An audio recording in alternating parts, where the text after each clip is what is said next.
Essa vai ser uma exposição sobre a Lei Maria da Penha. É a Lei 11.340, de 7 de agosto de 2006, que no Brasil ela veio para criar mecanismos de combate à violência doméstica e familiar contra a mulher.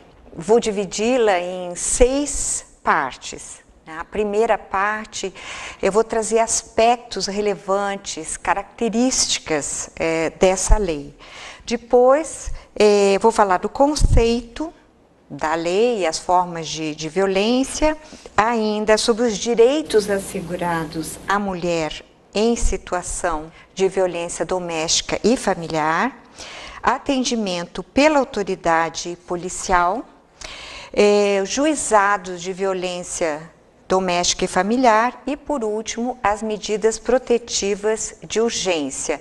São os pontos que considero muito importantes para o conhecimento dessa lei.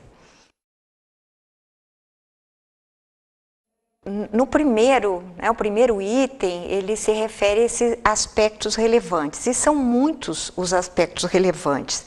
O primeiro, eu diria que é uma lei que tem uma forte carga principiológica, né? Programática. Inclusive, muitos autores, quando comentam a lei, eles criticam essa característica principiológica.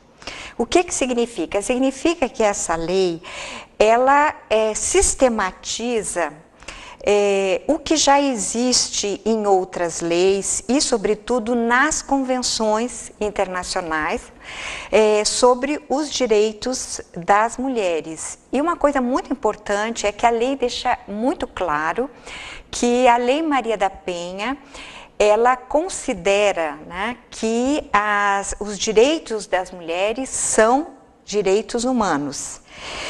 Alguns acham que isso é bobagem, que isso é evidente, mas os movimentos de mulheres, os movimentos feministas, eles lutaram muito para que essa ideia ela estivesse expressa na lei. Também, por essa carga principiológica, eu quero me referir às diretrizes de política pública que estão expressas na lei. A lei, ela dá uma série de regras muito gerais, por isso que são ditas diretrizes, né? Então, por exemplo, uma dessas diretrizes é de que o trabalho do poder público, e aí o poder público da União, dos estados, do Distrito Federal, dos municípios, tem que ser articulado, né, o poder público, mas também deve haver uma articulação com as organizações não governamentais. Então, essa é uma diretriz assim, muito presente. Outra, capacitação permanente dos servidores, uma integração operacional do sistema de justiça, de segurança pública, de assistência social, saúde, trabalho e habitação. Uma diretriz importantíssima é a perspectiva de gênero. Então, a lei diz que em todas essas ações governamentais e não governamentais deve estar presente a perspectiva de gênero e de raça. E, por fim, entre essas diretrizes, eu gostaria de mencionar o tripé. A lei, ela diz que a política pública, ela tem que levar em conta o envolvimento da família, da sociedade e do poder público. Aliás, essa é uma característica da Constituição de 1988 do Brasil, que é essa envolver, né, na implementação dos direitos sempre a família, a sociedade e o poder público. Então, essa carga principiológica, ela tem um sentido muito forte de prevenção. A Lei Maria da Penha, ela é uma lei que tem essa carga de prevenção, mas nós vamos ver também de repressão, mas ela começa com a prevenção. Os artigos iniciais estão todos direcionados para a prevenção. Outra nota interessante da lei é que não se fala em mulher vítima de violência doméstica e familiar. Em situação de violência doméstica e familiar, né? E essa foi uma discussão existente quando a lei foi pensada, discutida, e por que essa escolha, né, de ser em situação de violência doméstica? Para mostrar que a mulher, ela não é uma vítima, mulher como vítima, mas a mulher como um sujeito de direito que está numa situação, que se pretende seja passageira, né? Que ela vai ser empoderada e que ela vença esse ciclo de violência. É uma lei que é considerada como ação afirmativa.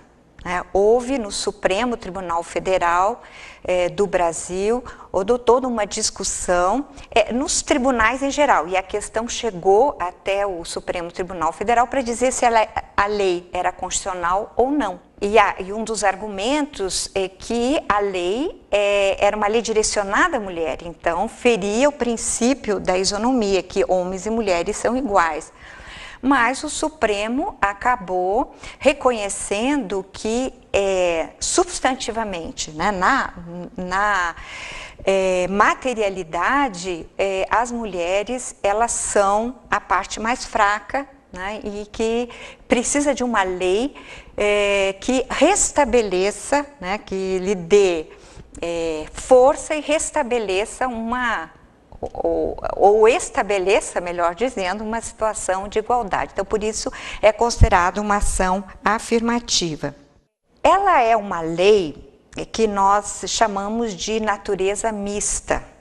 Por quê? Porque existem regras sobre direito penal, sobre processo penal, direito administrativo, também regras vamos dizer, de natureza civil. Então, por isso, ela é considerada uma lei mista, muito embora vocês verão que na efetivação da lei, o foco maior realmente é a repressão, e a repressão penal. Outra característica assim, importantíssima da lei é que ela cria os juizados de violência doméstica e familiar, com competência civil e penal. Então, isso representou uma revolução no direito brasileiro, esse juizado específico. Com relação à competência civil e penal, nos juizados de falência já existia essa competência civil e penal.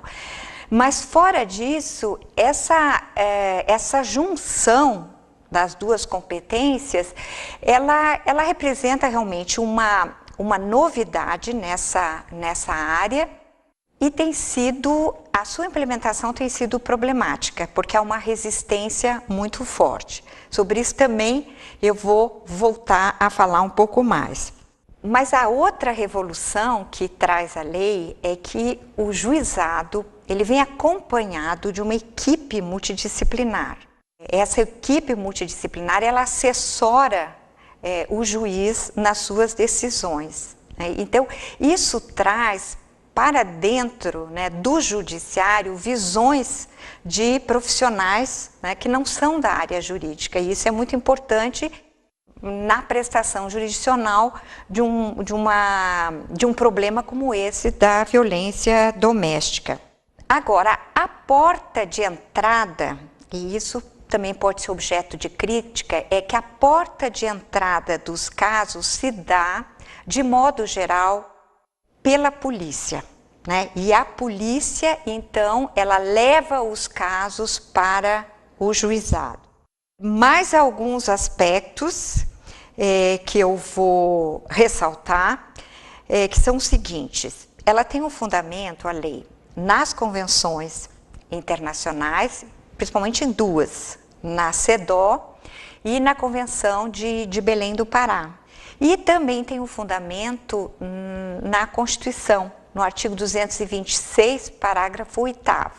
Esse fundamento tem um lado bom e o lado ruim. O lado bom é porque houve uma aceitação para essa lei, porque a Constituição diz que é preciso de uma lei que crie mecanismos para coibir a violência doméstica no seio da família, que proteja as pessoas, não fala especificamente na mulher. E o lado ruim qual é? É que na interpretação da lei, essa questão da família, ela é recorrente. Então, muitas vezes os juízes, eles decidem contra a mulher em favor da família. Importantíssimo é lembrar que a Lei Maria da Penha, ela diz que qualquer infração contra a mulher, né, no ambiente doméstico e familiar, e qualquer forma de violência, não é infração de menor potencial ofensivo. E por que se precisou dizer isso e por que a lei, né, diz isso? Porque antes da Lei Maria da Penha, os casos de violência doméstica, a maioria deles desaguavam em juizados, que são os juizados especiais criminais e juizados especiais cíveis, que são espaços de conciliação com a aplicação de institutos despenalizadores, né, com transação penal, suspensão condicional do processo. E isso é um espaço muito interessante, sem dúvida, mas ele se revelou para a violência doméstica um espaço perverso, né, de banalização, em que as mulheres eram levadas a desistir, a transigir, né, e desistir mesmo. Elas dizem, bom, então não adianta, eu vou para esse juizado e o meu companheiro, né, aquele que bate em mim, ele vai receber como sanção uma cesta básica, né, uma pena de cesta básica, e volta para casa e eu vou continuar apanhando. Então, a Lei Maria da Penha, ela procurou estabelecer uma legislação que se contrapõe à lei que criou os juizados especiais criminais, como um espaço de conciliação para infrações de menor potencial ofensivo. Mas, como nós vimos, a violência doméstica não pode ser considerada como uma infração de menor potencial ofensivo. E no meu ponto de vista, passados 8 anos da lei, o que a gente pode dizer de ganho, né? Há muitos problemas na implementação, mas um ganho, sem dúvida, é que todo mundo sabe que, hoje em dia, bater em mulher é coisa séria, né? E que a gente pode meter a colher, né? Quer dizer que tinha um ditado que diz que em briga de mulher não se mete a colher. E hoje todos sabem que esses fatos, se são de conhecimento de terceiros, eles devem reportar para as autoridades. Por fim, nessa primeira parte, eu vou referir um resultado interessante da lei, que é o seguinte: tem um reconhecimento expresso das uniões homoafetivas entre mulheres, não entre homens e homens, né, casais gays, mas entre mulheres, porque existe um artigo que diz que depende da orientação sexual. Se a vítima é mulher, o sujeito ativo tanto pode ser o homem como a mulher, e se eles têm, se esse casal, né, de mulheres tem uma relação afetiva, e nessa relação afetiva existe a violência, a lei expressamente permite a aplicação dos mecanismos, enfim, dos instrumentos por ela previstos. E isso foi muito importante, porque quando o Supremo Tribunal Federal foi discutir as uniões homoafetivas, a constitucionalidade, o reconhecimento como união estável, ele utilizou a Lei Maria da Penha como uma previsão legal que já estava dando abertura. Acho que são esses os pontos que, de início, eu quis colocar para ter essa visão geral a respeito da lei. Vamos explicar agora a respeito do conceito de violência doméstica e familiar na Lei Maria da Penha. Esse conceito ele se assemelha ao que consta na Convenção de Belém do Pará e também na CEDAW, na Convenção sobre a Discriminação da Mulher, mas tem algumas peculiaridades. Segundo a lei, a violência doméstica e familiar é toda espécie de ação ou omissão dirigida à mulher num determinado ambiente doméstico, familiar ou de intimidade, baseada no gênero, que lhe cause morte, sofrimento físico, sexual ou psicológico e dano moral ou patrimonial. Então vamos detalhar um pouco os elementos desse conceito. Quer dizer, o primeiro elemento é o que diz respeito a quem pratica a ação ou que deixa de praticar uma ação que devia praticar. Então, esse sujeito ativo, em regra geral, é homem. A lei não diz nada, diz que é dirigida à mulher, né? Então, a gente sabe que o sujeito passivo é sempre a mulher. Agora, o sujeito ativo, em regra, é o homem, mas pode ser a mulher. Isso acontece nas relações homoafetivas entre duas mulheres, ou também de mulheres que, junto com o homem, às vezes em casos de família, o marido, o companheiro, ele conta com o apoio da mãe na prática da violência doméstica e familiar. Com relação ao sujeito passivo, como eu disse, é sempre a mulher. Então, algumas questões têm se colocado aqui no Brasil, é saber que mulher é essa, a partir de que idade? Uma mulher a partir de 18 anos, pode ser uma criança, pode ser uma adolescente, uma pessoa idosa no Brasil a partir de 60 anos. E qual é a razão um pouco por dessa dúvida? É porque no Brasil nós temos o Estatuto da Criança e do Adolescente e várias especializadas, né, no apoio, né, dos direitos das crianças e dos adolescentes. Também em alguns lugares, várias especializadas ou promotorias também com relação aos idosos.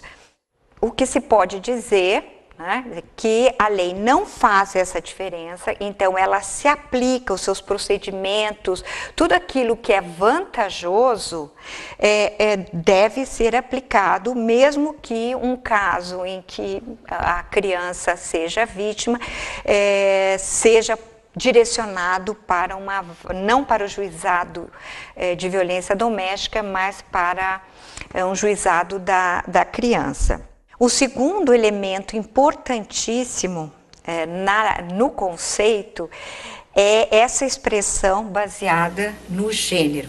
E não existe na lei um conceito do que é o gênero, né? Isso até foi proposital porque existe uma resistência por alguns setores, né, reconhecer violência de gênero, perspectiva de gênero, e também porque dentro mesmo da academia há discussões sobre o que é gênero. né? Então ficou essa expressão assim com uma certa ambiguidade, e tem aqui também o seu lado positivo e o seu lado negativo.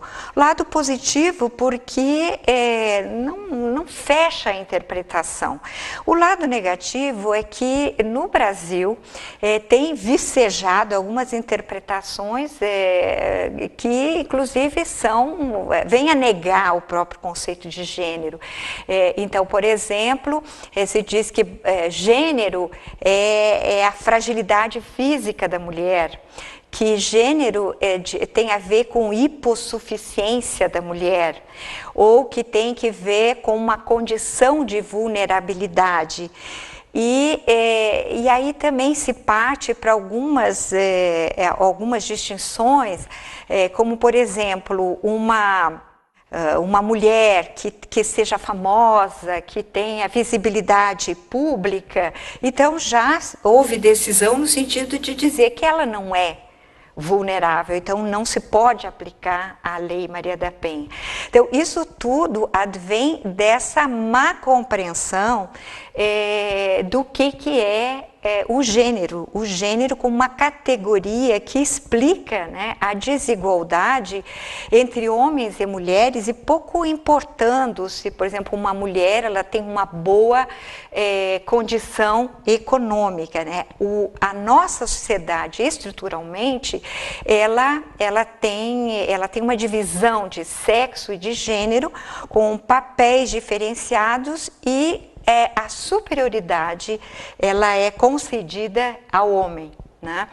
Essa é cada vez mais, né, tem sido feitas ações, a Lei Maria da Penha é uma dessas ações, para estabelecer essa relação de igualdade, mas é preciso compreender que estruturalmente as sociedades elas estão baseadas na desigualdade de gênero.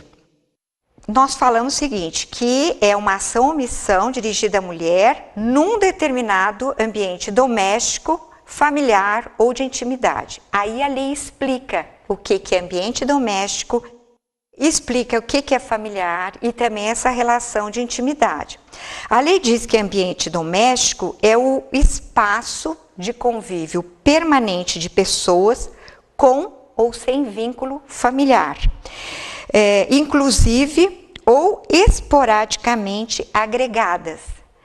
Então, por esse conceito, uma violência praticada pelo patrão contra a empregada doméstica tem amparo na Lei Maria da Penha, porque é uma relação que se dá no espaço de convívio permanente de pessoas que não têm vínculo familiar e esporádico, né?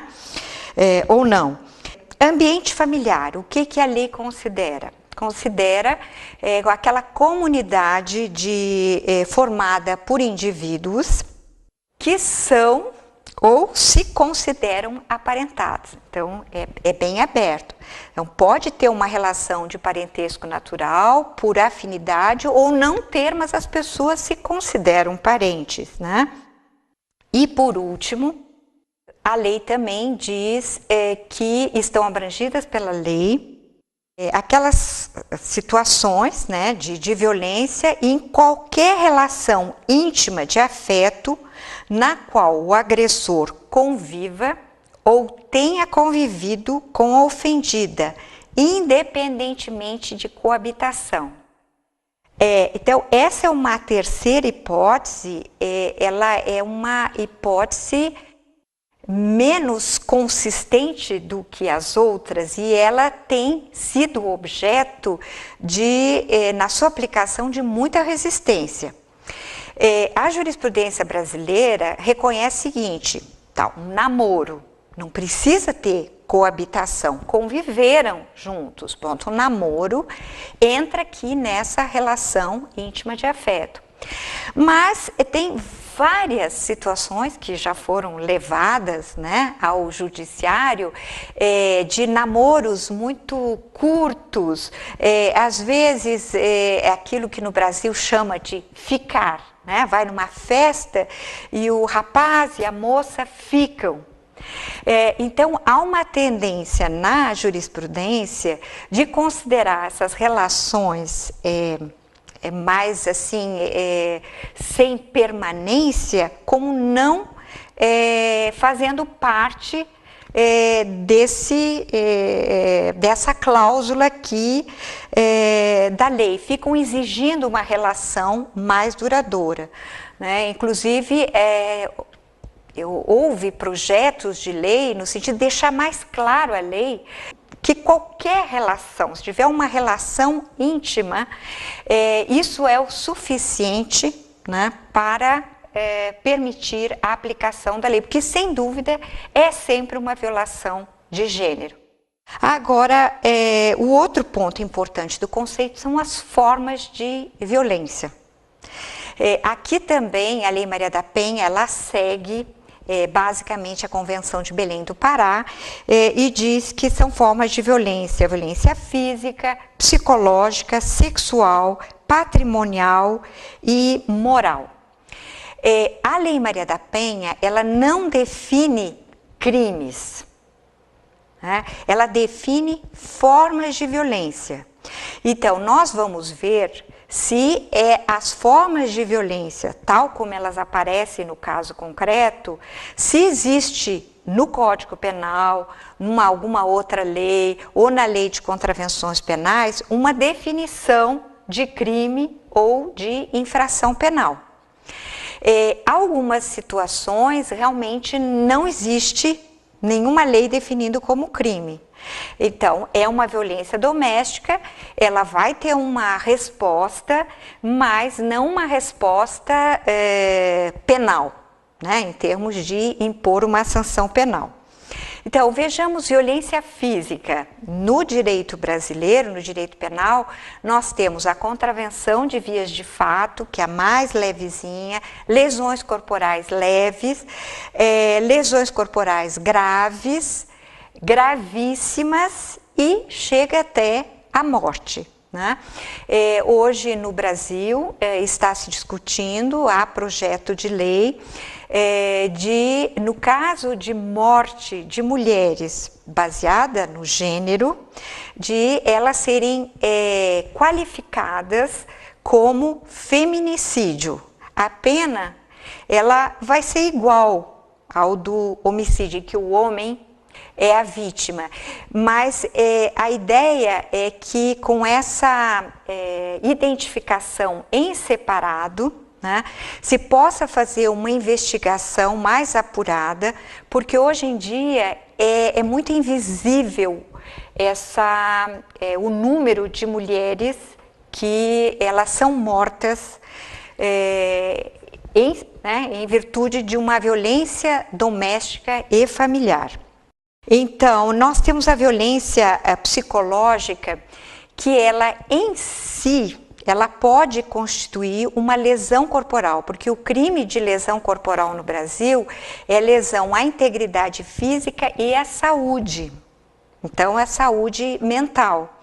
Mas o problema é que tecnicamente a comprovação, né, por exemplo, de uma depressão de uma mulher se deu em virtude de um ciclo de violência, isso precisa de laudo, e nós não temos essa prática, mas nada impede, quer dizer, esse é um esforço que tem sido feito em caracterizar muitos casos de violência psicológica como um crime de lesão corporal. Aqui na violência psicológica entram muitas situações que, por exemplo, que não são infração penal. O controle, aquele namorado que fica controlando para quem que a namorada manda um SMS, com quem que ela está se comunicando pelo Skype, sabe, esse tipo de controle, isso é violência psicológica. Violência sexual é o sexo não consentido, né, o crime de estupro, gravidez forçada, prostituição forçada. Esse é um caso muito presente na violência doméstica e familiar, mas ele é um fenômeno invisível, porque quando a mulher vai na delegacia de polícia, ela tem vergonha de dizer, e até porque a reação, em geral, é a seguinte, mas se a senhora é casada, se a senhora está em união estável, a senhora tem que manter relações sexuais com seu companheiro, né? Não há esse entendimento de que a mulher, mesmo dentro do casamento, em determinado momento, determinado dia, ela pode dizer que não quer fazer sexo, né? Então isso fica muito invisível.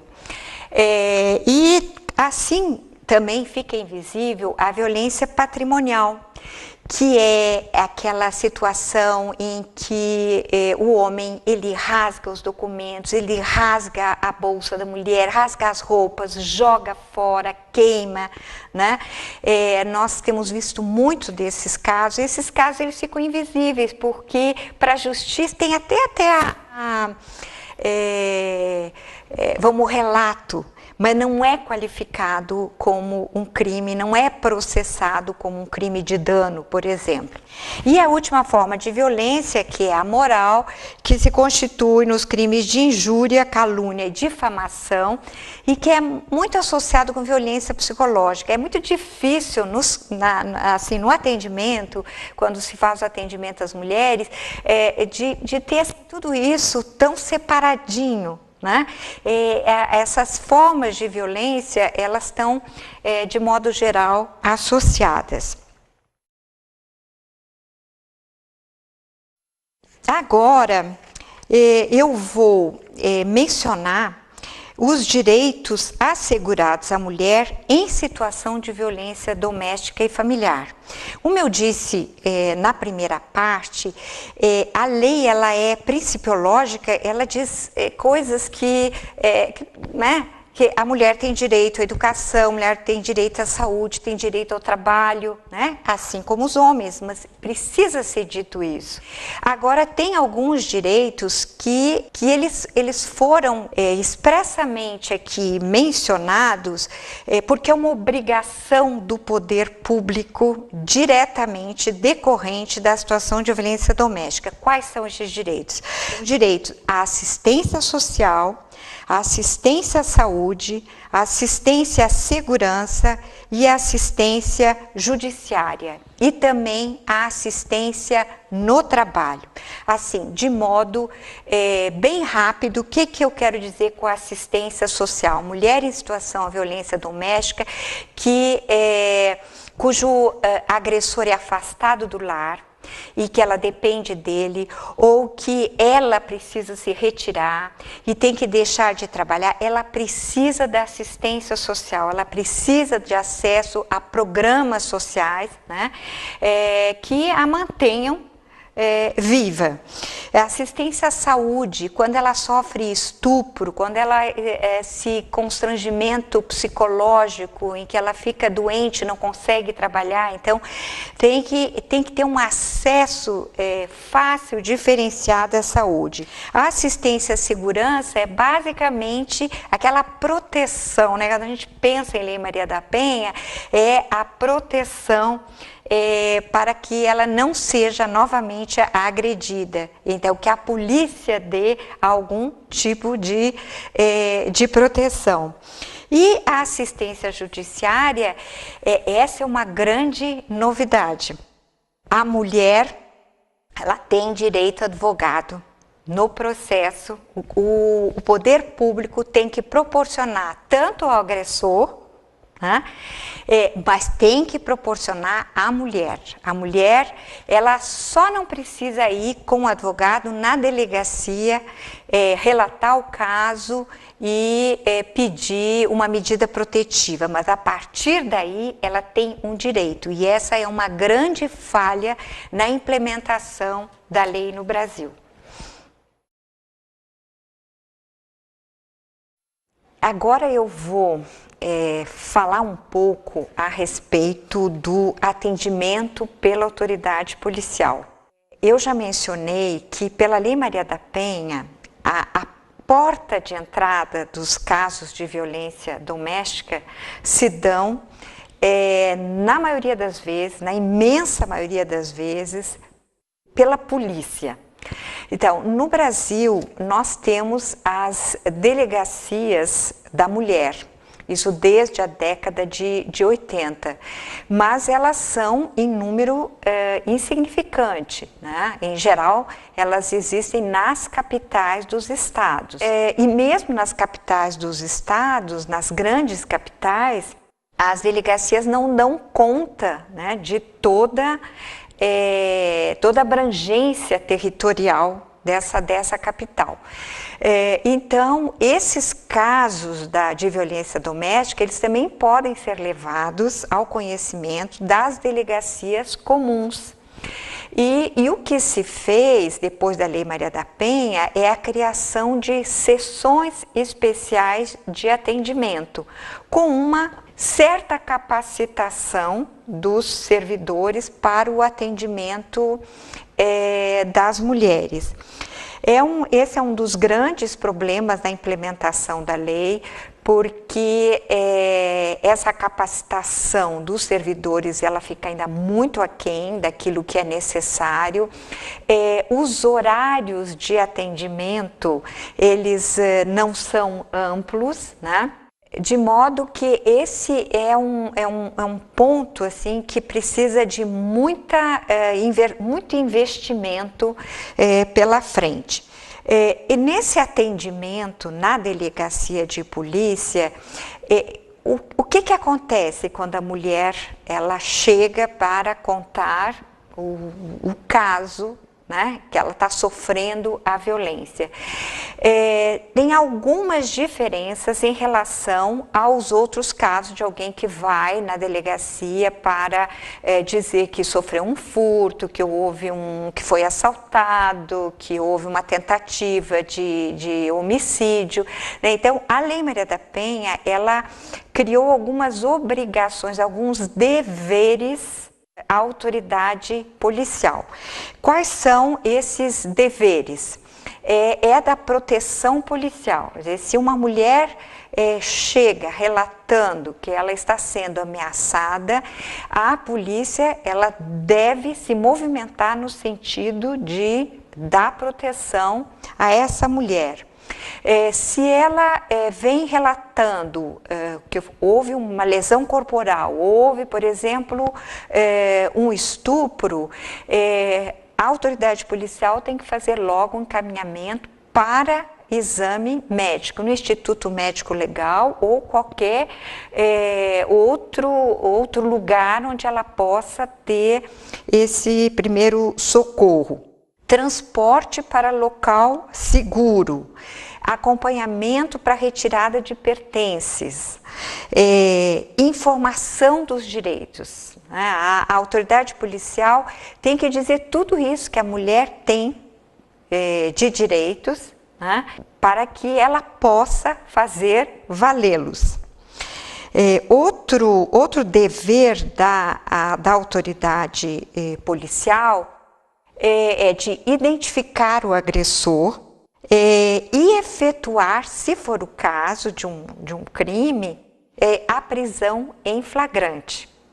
Isso, quando na violência doméstica era aplicada aquela lei a que eu me referi, dos juizados especiais criminais, de infrações de menor potencial ofensivo, uma das regras dessa lei é que a pessoa não é presa em flagrante. Então, a Lei Maria da Penha, ela restabeleceu, nos casos de violência doméstica, a possibilidade de haver a prisão em flagrante, se necessário. Também a autoridade policial, ela formaliza a representação. Por exemplo, se a mulher ela relata que está sofrendo ameaça, então o delegado de polícia, a delegada de polícia, coloca no papel, no boletim de ocorrência, né, o que a mulher está contando. E isso já vale como uma representação formal desse interesse da mulher de processar o seu agressor. Assim, o ponto que é considerado como o mais importante é a possibilidade da mulher, na delegacia da polícia, ela dizer: eu quero que o agressor saia do meu lar, eu quero que ele pare de me telefonar, que ele não vá ao meu trabalho me perturbar, né? Então, são alguns exemplos de medidas protetivas que a mulher requer na delegacia de polícia e o delegado de polícia, então, encaminha para o juiz esse requerimento. Hoje em dia, nas delegacias do Brasil, já existem algumas rotinas, por exemplo, uma lista de todas as medidas protetivas para facilitar, então, o delegado ele já assinala quais essas medidas protetivas que a mulher deseja. Bom, um outro ponto que eu quero abordar e dar alguma explicação para melhor compreensão de como se aplica a Lei Maria da Penha é sobre o Juizado de Violência Doméstica e Familiar, que foi uma criação da lei.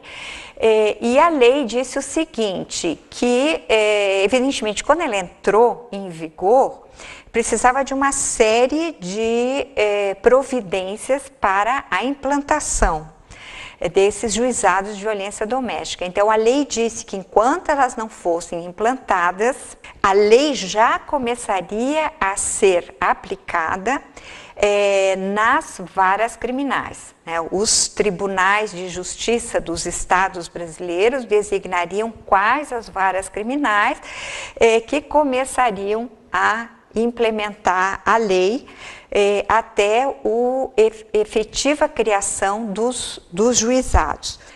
Nós temos um grande déficit desses juizados de violência doméstica no Brasil. Recentemente, houve uma comissão parlamentar de inquérito e essa comissão ela viajou por todo o Brasil e foi verificando os problemas. Então, entre esses problemas está essa carência dos juizados de violência doméstica e familiar. O juizado, a ideia inicial do consórcio, né, que formulou um anteprojeto e depois isso serviu de subsídios para o projeto de lei, era que a mulher, ao chegar no juizado e colocar o seu problema, o Estado ele daria a melhor resposta, daria a resposta penal ou daria a resposta civil, aplicando o direito de família, por exemplo. Por que isso? Para a mulher não precisar ir ao juiz criminal e contar que o seu companheiro tentou matá-la, ou agrediu, causou uma lesão corporal, e depois ter que ir no juiz de família para dizer que aconteceu isso e que por isso ela quer uma separação de corpos, né? Então, essa ideia é que está no fundo dessa regra que existe na Lei Maria da Penha, de que os juizados de violência doméstica têm competência penal e civil. Infelizmente, porém, há uma resistência enorme dos juízes em aplicar a lei civil. Então, o juizado, ele tem sido um juizado de aplicação da lei penal e de algumas medidas protetivas de natureza civil. E o resto, eles mandam tudo para os juízes de família. E isso tem sido um problema. há muitas assessorias jurídicas das mulheres têm feito um esforço para reverter esse entendimento, né, de que o juizado é um juizado só de aplicação da lei criminal. Por quê? Nós vemos, né, no atendimento às mulheres que uma questão de guarda de filhos é encaminhada então para o juiz da família. Quando chega lá no juiz da família, o juiz da família, ele não sabe nada do contexto da violência doméstica que foi levado, que está presente, que é do conhecimento do juizado de violência doméstica e familiar. E às vezes o juiz de família, às vezes não, porque é a regra, ele estabelece um regime de visitas em que a mulher ela deve levar a criança até o pai, que é o agressor. Enquanto que no juizado de violência doméstica, o juiz disse o seguinte: o senhor está proibido de se encontrar com a sua companheira, com a sua ex-companheira, com a sua esposa. Então, os dois juízes, eles não se falam. O contexto da violência doméstica é completamente esquecido na vara de família.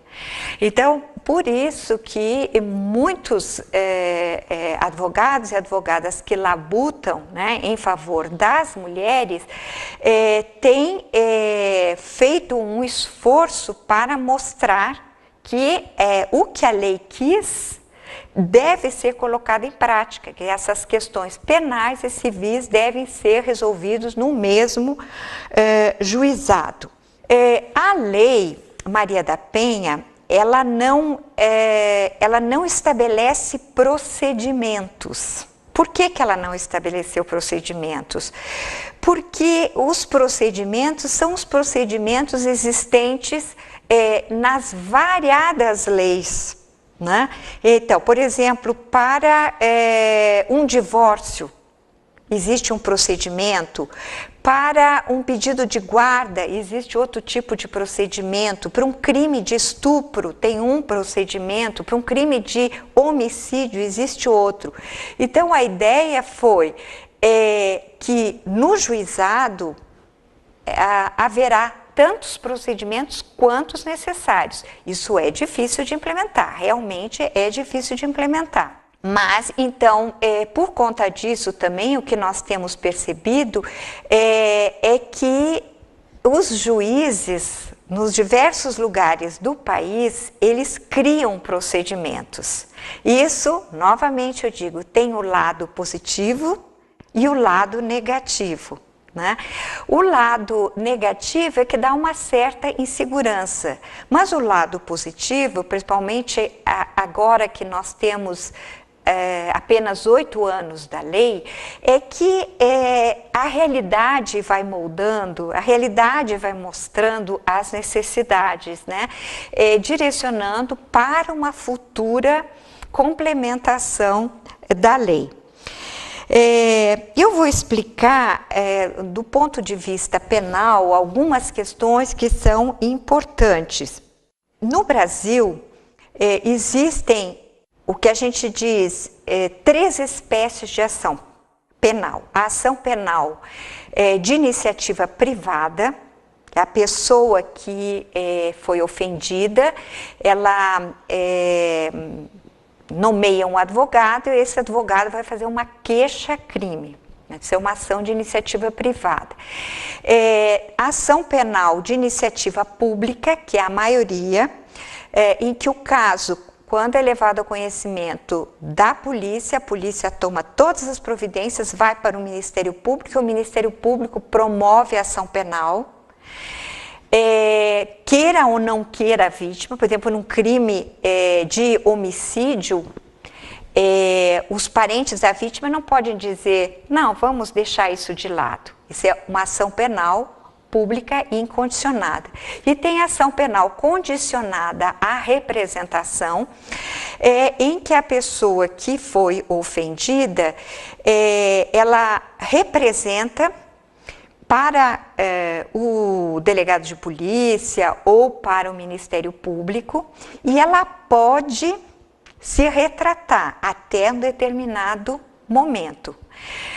No caso dos crimes da lei, da violência tratada pela Lei Maria da Penha, pode se retratar até antes do recebimento da denúncia. Alguns casos são muito comuns e se enquadram nessa espécie de ação penal, que são os casos de ameaça. Os casos de ameaça, crime de ameaça é um crime de ação penal condicionada à representação. Como eu disse, a maioria dos casos são de ameaça e é muito comum que as mulheres, isso faz parte mesmo do ciclo de violência, isso é mal compreendido, mas ela acaba achando que ela teve coragem de ir para a polícia, de ir para o Ministério Público, mas ela volta para casa, ela acha que vai dar certo e ela quer voltar atrás. Então, ela pode se retratar, mas é ela que tem que pedir, e aí o juiz designa uma audiência para essa retratação. Essa audiência ela não pode ser uma audiência como era antigamente pela lei dos juizados especiais, uma audiência de conciliação, porque a ideia não é de conciliação, a ideia você quer desistir, mas você sabe quais são as consequências, é você mesmo que quer desistir, né? Ela não pode se sentir pressionada, né, por ninguém. Agora, os casos de lesão corporal, mesmo os casos de lesão corporal leve, eles são todos de ação penal incondicionada. Né? E eu vou mencionar muito rapidamente, porque é uma questão específica do Brasil, mas de 2006 até 2012 houve uma intensa disputa jurisprudencial em saber se num crime de lesão corporal leve, se era um caso de ação penal condicionada à representação ou incondicionada. O Supremo Tribunal Federal colocou uma pá de cal nessa questão em 2012 e disse que não se aplica essa regra de ação penal condicionada em lesão corporal leve, que era da lei dos juizados especiais criminais, porque qualquer lesão corporal praticada numa situação de violência doméstica e familiar contra a mulher não é infração de menor potencial ofensivo. Então, se não é infração de menor potencial ofensivo, a ação penal é pública e incondicionada. Nós temos tido muitos problemas de vítimas que não comparecem em juízo para depor, ou vítimas que, em juízo, elas negam o depoimento na polícia, né? E isso tem sido mal compreendido, né? Tanto pela polícia, como por juízes e por membros do Ministério Público, porque não existe ainda uma compreensão assim bem expandida, né, no sistema de justiça sobre como funciona o ciclo de violência, né? E porque é uma relação de afeto, é uma relação amorosa, né?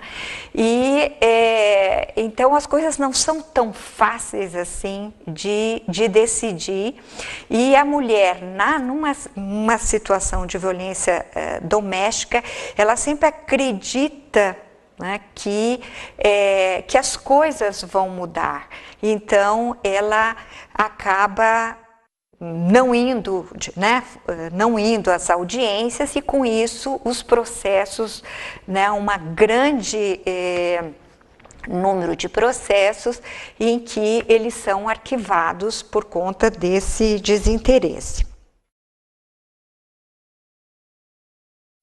Cada capítulo da Lei Maria da Penha poderia né, ocupar uma aula.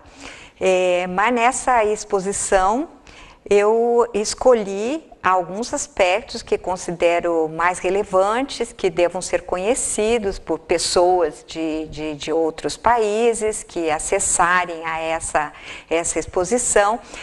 Então, eu escolhi como o último aspecto a abordar o das medidas protetivas de urgência, que é uma parte da lei, um efeito da lei que tem dado certo, tem sido considerado como de sucesso, porque essas medidas protetivas de urgência, elas podem ser requeridas diretamente pela mulher na delegacia de polícia. Esse pedido vai ao juiz, e o juiz ele pode dar mais do que a mulher pediu, né? E esse pedido ele pode ser alterado também pelo curso dos acontecimentos, e aí entra o Ministério Público. Dentro do Juizado de Violência Doméstica e Familiar, tem uma intervenção obrigatória, e uma de suas funções é exatamente zelar, né, por essas medidas protetivas de urgência.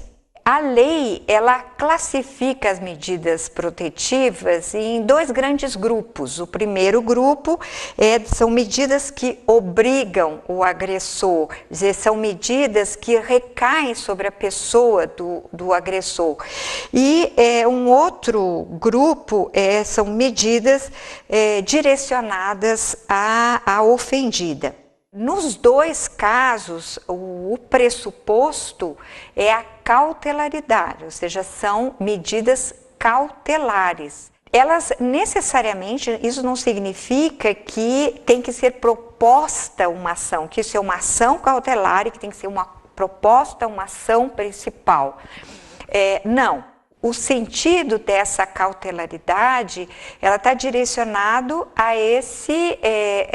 as evidências de que a mulher está sofrendo uma forma de violência e que ela precisa que essa violência seja estancada, e que há um perigo de mora se isso não ocorrer.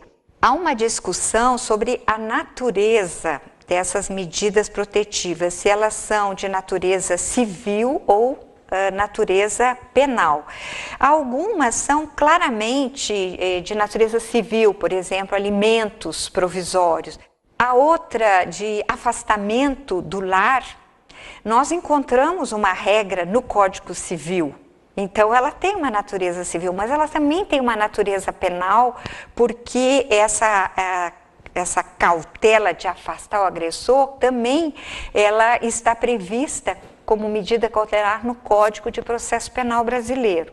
Qual é essa discussão? Qual é a importância dessa discussão? Se ela é civil ou penal? É a questão dos recursos, né? Se o agressor ele não concordar com a medida protetiva e quiser discutir, então ele vai ter que recorrer. E aí é saber se vai aplicar um recurso previsto na lei do processo civil ou da lei do processo penal. Uma outra questão que ninguém discute, mas eu, do meu ponto de vista,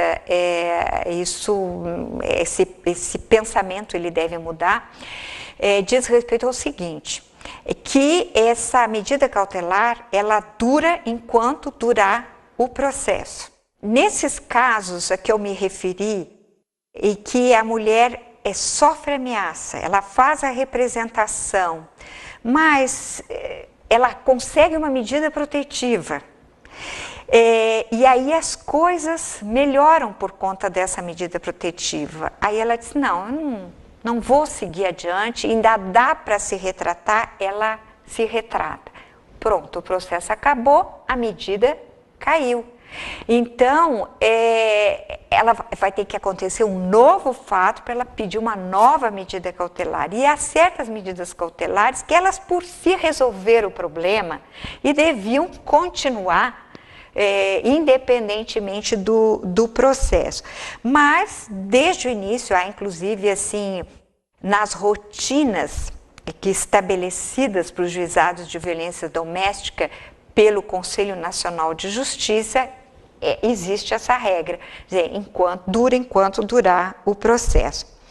Vejamos agora essas medidas protetivas que obrigam o agressor. Suspensão da posse ou restrição do porte de arma.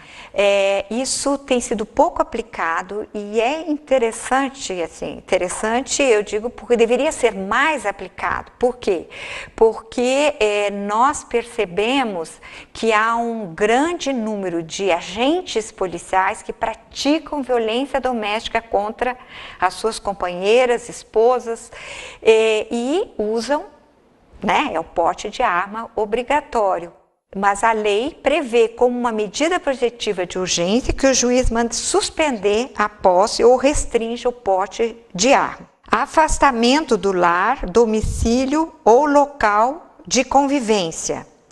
Distanciamento do agressor. Essas duas medidas protetivas são as mais comuns e elas têm sido associadas, né, em alguns lugares, e eu posso me referir a uma cidade em Minas Gerais, Belo Horizonte, que implantou um sistema de monitoramento eletrônico.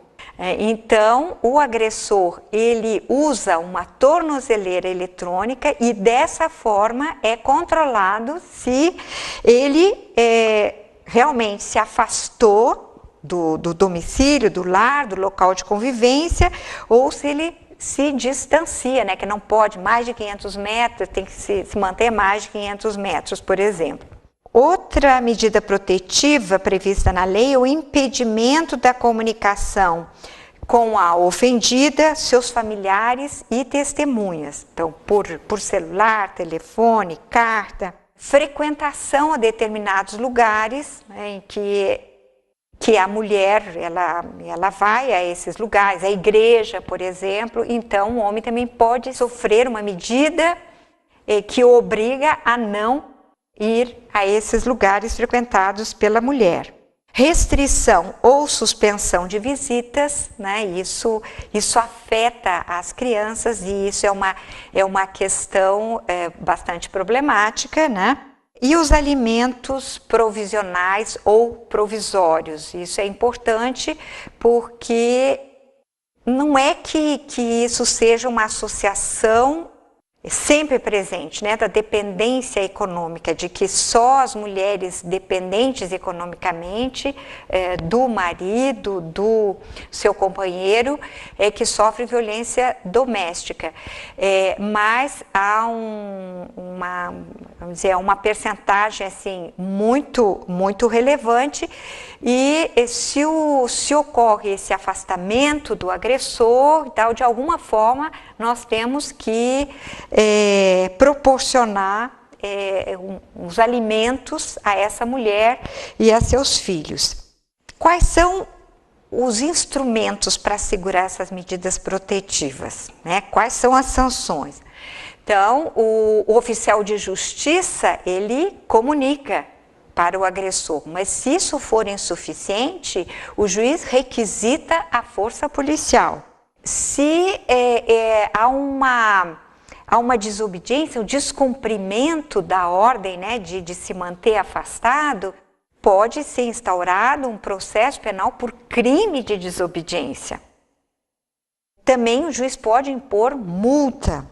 E, finalmente, o juiz, é a sanção mais grave no caso de descumprimento e de perigo, é a prisão preventiva. Isso pode ocorrer. Agora vejamos essas medidas protetivas à ofendida, que são direcionadas assim, que afetam o seu dia a dia. Né? Então, nós temos o encaminhamento a programa oficial ou comunitário de proteção ou de atendimento. Né? E um desses programas são as casas-abrigo. Mas na efetivação da lei, Quer dizer, a ideia da casa-abrigo, que seria como uma resposta cabal, ótima, ela não tem se revelado das melhores respostas. Por quê? Porque na casa-abrigo a mulher ela é retirada do seu convívio com o restante da sua família, as crianças, né? Ou ela leva as crianças, ou ela tem que deixar as crianças. Então, muitas mulheres, embora estejam em situação de risco muito grave, elas se recusam a ir para casa-abrigo. Separação de corpos, né, é uma medida, restituição de bens, né, e aí então a polícia vai lá buscar os bens que têm que ser restituídos, proibição de compra e venda de bens, porque isso acontece muito também, quer dizer, as coisas, aquela convivência conflituosa, a mulher conseguiu ir para a polícia ou para o juizado, reclamar, e aí então o companheiro, o marido, ele começa a dilapidar todo o patrimônio. Então há necessidade dessa medida de proteção. Uma caução para a garantia de indenização de perdas e danos materiais, e outra também medida protetiva é comunicação, que o juiz faz para os cartórios de registro de imóveis, para o cartório de notas, porque suspendendo, por exemplo, as procurações que a mulher deu para o seu companheiro, para o seu marido. Então, tem vários órgãos oficiais que precisam ser comunicados. Bom, então, com isso, eu dei uma visão geral e não vou mais adiante, por exemplo, uma questão que pode ser perguntada, como é que são as penas aplicadas para esses agressores, né? Então, o que a gente tem visto é que é um número, ainda não há uma estatística assim confiável, mas é um número mínimo de agressores que eles cumprem as penas, seja a pena realmente a pena privativa de liberdade ou mesmo as penas restritivas. Um tipo de pena que pode ser imposta, limitação de fim de semana, assistência a cursos, né, de reflexão, mas isso tem tido muitos problemas na sua implementação. Os juízes, por exemplo, eles marcam que o agressor ele deve fazer por exemplo, um conjunto de 6 sessões de terapia, né? Ele faz 3, não aparece mais e fica por isso mesmo. Quer dizer, há uma certa leniência, né, nesse monitoramento e na cobrança das sanções, das respostas que devem ser dadas, né, a quem cometeu um ato de agressão. E fora, como eu disse, que o maior número de ocorrências, elas dizem respeito à ameaça, e os crimes de ameaça acabam sendo arquivados, né? Então, o grande volume, ele não tem uma resposta nem penal, nem civil, e quando tem civil, também eu me referi pelo juizado de família, sem essa perspectiva da violência doméstica. Com isso, eu termino dizendo que nós temos muita coisa pela frente, né, para a implementação efetiva da Lei Maria da Penha, mas tem sido feito um esforço, tanto pelo Poder Judiciário. Em cada estado há uma coordenadoria no Tribunal de Justiça, uma coordenadoria da mulher, encarregada de colher sugestões, de promover melhorias, da estrutura mesmo dos juizados. Então, nós, do movimento de mulheres, dos movimentos feministas, nós acreditamos que a lei ainda tem que ser mais testada, que ela não deve ainda sofrer alterações, deve haver uma consolidação da prática para, então, propor essas alterações.